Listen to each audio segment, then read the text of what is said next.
Hit or Whiff MCU edition. Today we're finishing off with phase 2 and we get straight into it, man. Simple. Honestly, the second phase of the MCU started off with a weird one because Iron Man 3 was sort of kind of the ending for Tony Stark. We didn't know if Robert Downey Jr. was coming back. He didn't sign a new deal yet, so they kind of sort of made it an ending for the character. But if that was the ending for the character, it was boo-boo butt cheeks. Now, granted, don't get me wrong, I don't think this movie is terrible by any means. I think it's kind of fun. I think it aged well.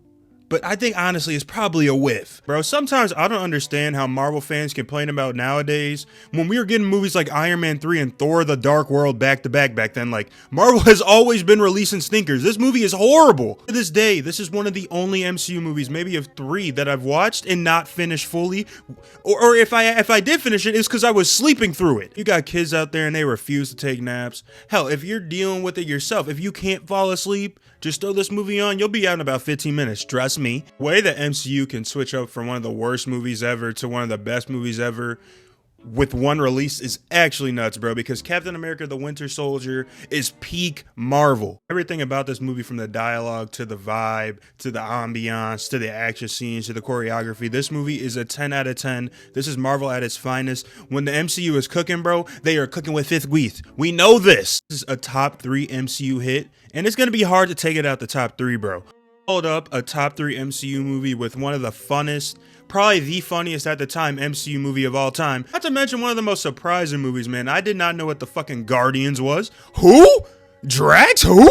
Then I remember that shit being on FX, yes, on cable TV one day, watching this shit with commercials and saying, huh, this shit is hilarious. Going back, rewatching the whole thing on DVD, and it was a banger. Oh, bro, I just said going to watch a DVD in 2025.